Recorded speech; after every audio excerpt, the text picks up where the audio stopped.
नमस्कार दोस्तों, मेरा नाम है श्याम और आप लोग देख रहे हैं राइडर अड्डा ऑफिशियल। आज आपको शेयर कराने वाले हैं फूलों की घाटी, वैली ऑफ फ्लावर का। हमारे पीछे जो बोर्ड देख रहे हैं वहाँ से फूलों की घाटी जो है वो 4 किलोमीटर है और नीचे जो है वो है घांगरिया। यहीं से 2 रूट है, सीधे ऊपर जाएंगे तो आप हेमकुंड साहब जाएंगे, लगभग 6 किलोमीटर आपको चलना है। और इधर आप जाएंगे तो आपको मिलेगी फूलों की घाटी। वर्ल्ड हेरिटेज साइट है यूनेस्को की और यहाँ पे वैरायटी ऑफ फ्लावर आपको मिलेंगे। लगभग 600 फूलों की प्रजातियाँ आपको देखने को मिलेंगी। ट्रैक जो है लगभग 4 किलोमीटर का है और हेमकुंड साहब के ट्रैक पे आपको घोड़े खच्चर मिल जाएंगे जो आपको हेमकुंड पहुँचा देंगे।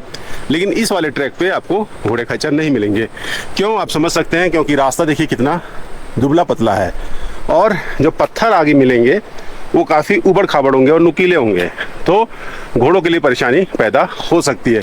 चलिए फूलों के घाटी को एक्सप्लोर करते हैं और नेचर की ब्यूटी को फील करते हैं। 4 किलोमीटर का ट्रैक, देखते हैं कितना समय लगता है अपने को। अभी बजे हैं 9:30 और हम लोग लगभग घगरिया के नीचे से आए हैं, तो 1 किलोमीटर की राइड लगभग तो 1 किलोमीटर की ट्रैक लगभग कंप्लीट कर चुके हैं। बाकी 4 किलोमीटर चलो करते हैं, आप और हम साथ साथ।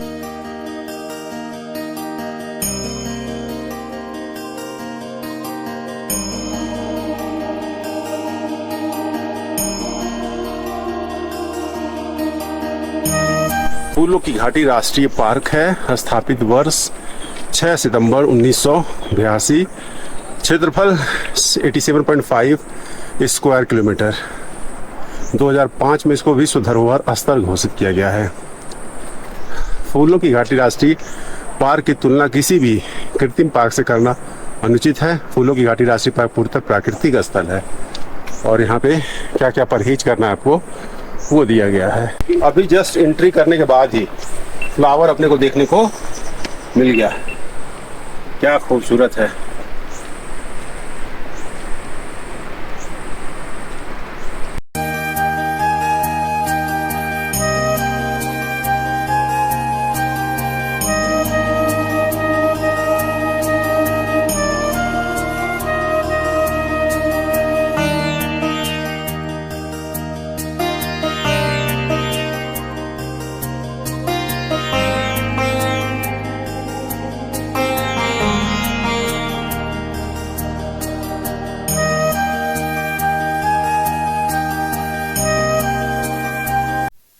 यहाँ पे फ्लावर ऑफ वैली का जो नेशनल पार्क का जो है एक आपका रोड मैप दिया है। नॉर्थ से या किसी भी साइड से आएंगे तो कैसे आप यहाँ पे पहुँचेंगे। जोशीमठ ऋषिकेश की तरफ से आ रहे हैं, गोविंद घाट आएंगे, पुलना आएंगे, भुंदर आएंगे, घगरिया आएंगे जहाँ हम लोग रुके हैं और घगरिया से आप जो है वैली ऑफ फ्लावर पहुँच सकते हैं। तो इस तरह से आपको काफ़ी आइडिया मिल जाएगा कि एक्चुअली हम लोग कौन से लोकेलिटी पे, कौन से लोकेशन पे हम लोग फ्लावर ऑफ वैली को एक्सप्लोर कर रहे हैं। फीस इंडियंस 3 लोग 200 एंड फॉरेनर्स 800। मोबाइल नंबर आपका 9984। और नॉर्मल कैमरा ले जा रहे हैं तो उसका चार्ज नहीं है, प्रोफेशनल ले जा रहे हैं तो आपको चार्ज देना पड़ेगा। 7098 फिल्मिंग के लिए अलग अलग चार्ज जो है वो देना पड़ेगा। ड्रोन कैमरा अलाउड नहीं है। 7 बजे से लेके 12 बजे तक आप एंट्री कर सकते हैं। ये जैसे ही हम लोग जो साइन बोर्ड लगा था वहाँ से एंट्री किए तो लगभग 150 मीटर चलने के बाद यहाँ पे आपको चेक पॉइंट मिलेगा जहाँ आपको 200 रुपये पे करके आपको एंट्री करानी पड़ेगी। आपको आईडी कार्ड के रूप में आधार कार्ड देना पड़ेगा और कुछ इस तरह का डिटेल आपको मिलेगा, आपका नाम और बाकी चीज़ें। 2 रुपये की, ये 200 रुपये की एक आदमी की रसीद, 200 पर हेड लगेगा। 4 किलोमीटर शुरू हो जाएगा, हमारा एक कच्चा ब्रिज आएगा वैली में जाके। ये जो 4 किलोमीटर में आपको 2-2.5 किलोमीटर थोड़े स्टीप ही पड़ेगा आगे जाके, वो जिगजैग में है। वो स्टीप चढ़ने के बाद फिर 1 किलोमीटर सीधा जाएगा। उसके बाद एक कच्चा ब्रिज आएगा, कच्चा ब्रिज जैसा पार करते हैं वहाँ से हमारी मेन वैली स्टार्टिंग हो जाती है। वो है उसका दायरा लास्ट रिवर पॉइंट तक 5 किलोमीटर। वो आप पे डिपेंड है कि आपको 1:30-2 बजे तक कितना आप उसमें चल सकते हैं। जहाँ में 1:30-2 बजे वहाँ से आपको लौटना है और 4:30 और 5 के बीच में आपको यहाँ पे एग्जिट करना है। प्लास्टिक गार्बेज वहाँ पे कोई थ्रो नहीं करना, जो भी ले जा रहा है कचरा वो बैग में वापस लाना पड़ेगा। बाकी वहाँ पे सब कैमरे अलाउड है, ये ड्रोन अलाउड नहीं होगा वहाँ पे, स्पीकर बजाना शोर शराबा करना अलाउड नहीं है, वाइन स्मोकिंग ये चीज़ें अलाउड नहीं है वहाँ पे। जो हमारा एक ट्रैक बना है उसी ट्रैक पे चलना है, उसी से वापस आना है, ठीक है। बाकी फूल की जो भी प्रजाति है उसको छूना नहीं, तोड़ना नहीं। चलता हूँ और रजिस्ट्रेशन कराने के बाद कुछ इस तरह का आपको घोषणा पत्र भरना पड़ेगा। घोषणा पत्र मतलब अपना नाम डिटेल देना पड़ेगा और प्रॉमिस करना पड़ेगा भाई जो जो उन्होंने समझाया हम उसको फॉलो करेंगे, कोई गंदगी नहीं फैलाएंगे, फ्लावर नहीं तोड़ेंगे और तमाम ड्रोन कैमरा और जो भी रूल रेगुलेशन है वो इस पे मेंशन होगा। दोस्तों अगर समराइज किया जाए तो जैसे ही आप साइन बोर्ड से लगभग 200 मीटर अंदर आएंगे, 150-200 मीटर अंदर, तो आपको रजिस्ट्रेशन करना पड़ेगा, आपको आधार कार्ड अपना देना पड़ेगा और एक फॉर्म देंगे, वो आपको अपने पास रखना पड़ेगा ताकि आगे ज़रूरत हो तो आप उसको यूज कर सकें और आपका डिटेल वो एंट्री कर लेंगे। उसके अलावा एक जो शपथ पत्र आपको भरना पड़ेगा, अपना डिटेल देना पड़ेगा कि भाई मैं जो भी रूल रेगुलेशन है वो हम इसको फॉलो करेंगे और आपका एड्रेस लिखना पड़ेगा और उसके बाद वैली ऑफ फ्लावर में एंट्री कर सकते हैं। गेट कितना खूबसूरत आप देख सकते हैं, लिखा है valley of flower national park world heritage UNESCO और ठीक उसके बगल में डिफरेंट टाइप्स के जो फ्लावर्स हैं उन्हें लिखा गया है, लगभग 80 टाइप्स यहाँ पे लिखा है, बाकी बहुत सारे हैं और कुछ यहाँ पे मेंशन है। और आप जब यहाँ से एंट्री करेंगे ना तो रास्ता बहुत सकरा सा है और छोटे छोटे पत्थर बहुत सारे हैं, तो जो मज़ा है ना वो बहुत ज़्यादा आता है। लगभग 700 मीटर के बाद एक ब्रिज है और ब्रिज के बाद लगभग 1.5 से 2 किलोमीटर की चढ़ाई बहुत खड़ी है और उसके बाद लेकिन जो चढ़ाई है वो नॉर्मल सी आ जाती है। एंट्री जो है 7 से 12 के बीच में है, उसके बाद एंट्री नहीं कर पाएंगे। 1:30 से 2 बजे के आसपास जो है आप वापस आ जाए तो ज़्यादा बेहतर रहेगा। और जिस ब्रिज की हम लोग बात कर रहे थे उस ब्रिज तक हम लोग आ गए हैं। काफ़ी ऊपर का बड़ा रास्ता और छोटा सा पतला सा लकड़ी का एक ब्रिज बना हुआ है जिसको क्रॉस करके आप उतर जा सकते हैं और उसके बाद 1.5-2 किलोमीटर की खड़ी चढ़ाई है और ये नज़ारे हो कितने खूबसूरत हैं। और बस इतने ही डिस्टेंस में बहुत सारे फ्लावर्स अपने को आप देखने को मिल गए, जिससे अंदाज़ा लग गया कि भाई आगे का नज़ारा कितना खूबसूरत है, आगे बहुत मज़ा आने वाला है।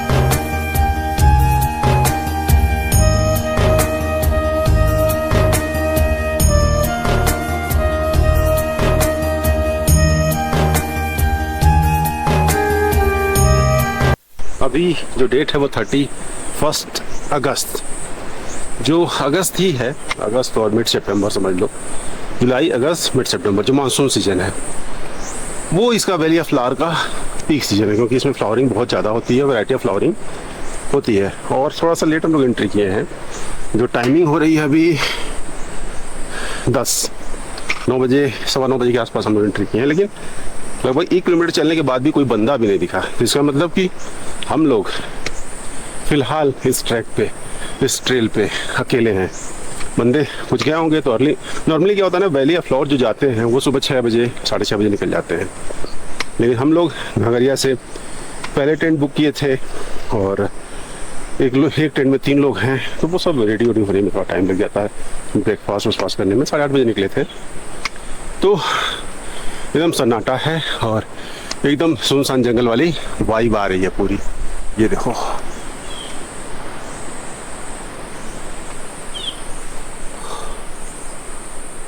और डिफरेंट कलर के फ्लावर भी आपको अब दिखने शुरू हो जाएंगे।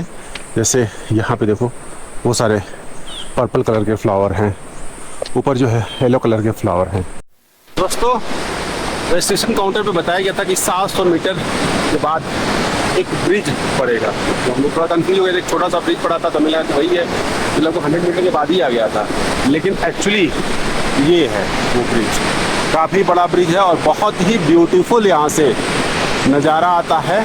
और यहाँ से तो थोड़ी सी उतराई है, लेकिन उसके बाद कंटिन्यूस जो है वो चढ़ाई है। वाटर का फ्लो का लेवल आप देखिए कितना ज़बरदस्त फ्लो यहाँ पे आपको दिखेगा जो नीचे जाती हुई।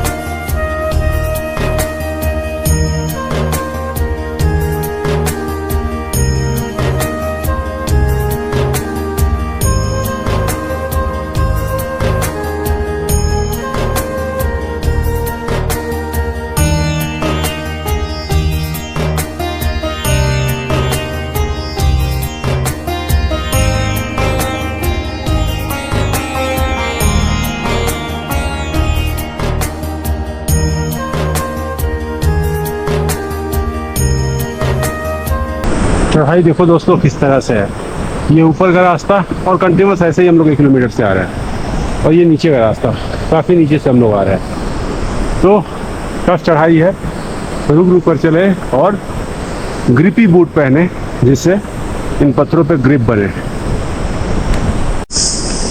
दोस्तों जब चढ़ाई वाला पार्ट ख़त्म होने वाला होता है ना, एक स्टेज ऐसा आता है कि जहाँ पे आपको चारों तरफ भोज वृक्ष के जंगल दिखाई देंगे। भोज वृक्ष जैसा कि आप जानते हैं कि पुराने समय में इनकी जो छाल होती थी, ये छाल कई परतों में होती है, मल्टीपल लेयर होते हैं इसमें। उन छाल पर लेखन का कार्य किया जाता था, ग्रंथ और बाकी जो भी चीज़ें लिखने का कार्य होता था। पेपर उस समय तो होता नहीं था, तो इन छालों पर लेखन का कार्य किया जाता। और चारों तरफ जो जंगल दिख रहा है वो भोज वृक्ष के पेड़ हैं।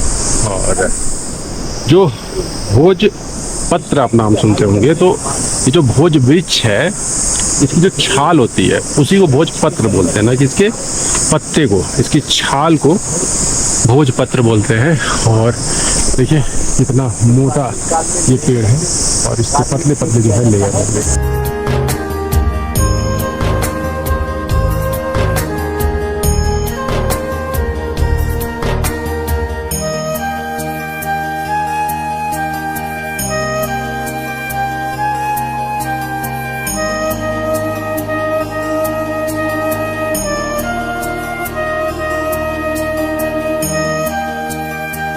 काफ़ी देर से हम लोग पानी के बिना परेशान थे, क्योंकि पहला वाटरफॉल मिला था तो अभी शुरू में थी, एनर्जी पूरी थी, पानी की महसूस नहीं हो रही थी। और तब से हम लोग कंटिन्यू चढ़ाई चढ़े जा रहे थे, पानी नहीं मिला था। फाइनली अभी ये वाटरफॉल मिला जहाँ हम लोग पीते हैं अभी पानी, और कुछ रख भी लेते हैं बैग में। आप लोग ध्यान रखिएगा, नीचे से ही पानी लेके आया करो, हम लोग भूल गए, गलती हो गई।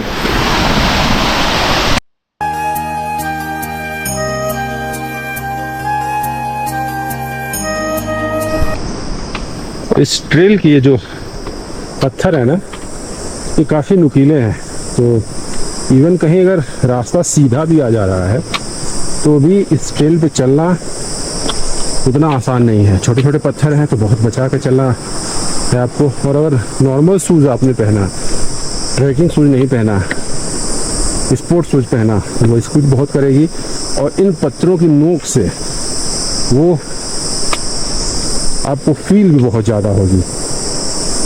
ये ध्यान रखें कि आप जब आए यहाँ पे तो प्रॉपर ट्रैकिंग बूट पहन कर ही आए, वो काफ़ी हेल्प करेगा। एक तो आपके फीट को बचाएगा, दूसरा क्या है कि ग्रिप भी देगा। ये स्टोन पे फिसलेंगे, स्टोन पे आपके फिसलने की जो पॉसिबिलिटी होगी वो कम हो जाएगी।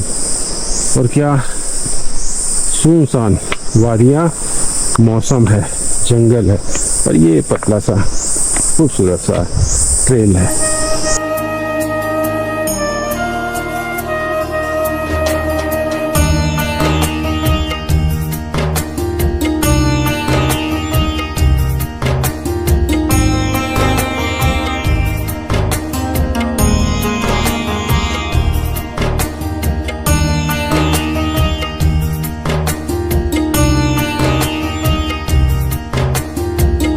आप ज़रूर ध्यान रखो कि जब भी आप वैली ऑफ फ्लावर्स आओ तो जो ये सन ग्लासेस हैं वो अच्छी क्वालिटी का लो।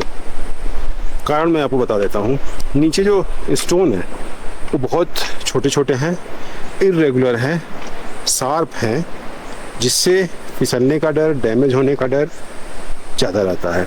अब जैसे यहाँ पे तो जैसे जंगल है, कहीं कहीं जहाँ धूप आ रही है तो आप सन ग्लासेस तो ज़रूर लगाओगे। ख़राब क्वालिटी के सन ग्लासेस में क्या होता है, इसका मिरर जो होता है, जो इमेज होता है वो डिस्टॉर्टेड आता था। डिस्टॉर्टेड की वजह से थोड़ा सा टेढ़ा दिखता है हल्का सा। तो इतने छोटे छोटे पत्थरों में अगर थोड़ा भी आपको इमेज जो है नहीं मिली, अच्छी व्यू आपको अच्छा नहीं मिला, तो बहुत ज़्यादा वो रिस्की हो सकता है। तो बिवेयर कि आप ख़राब क्वालिटी के चश्मे जो है, जो देखने में भौकाली लगते हों, वैसा न लो।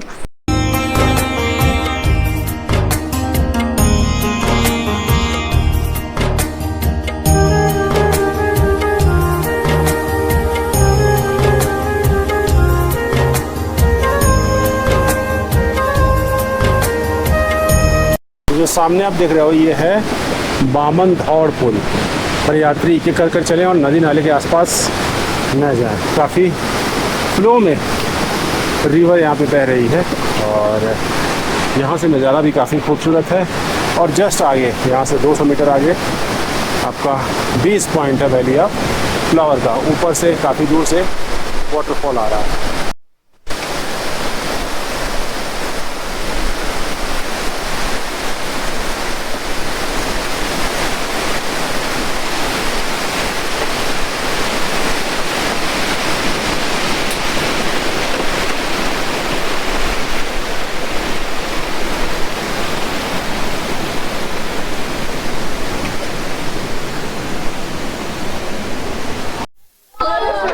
फाइनली दोस्तों हम लोग फूलों की घाटी के बेस पॉइंट पर आ गए हैं और यहाँ से पूरों की पूरी फूलों की घाटी बहुत खूबसूरत दिखती है। और आप जितना चाहें एक्सप्लोर करें, जब तक आपका मन नहीं भरता है तब तक एक्सप्लोर करें, बस टाइम से वापस आ जाए।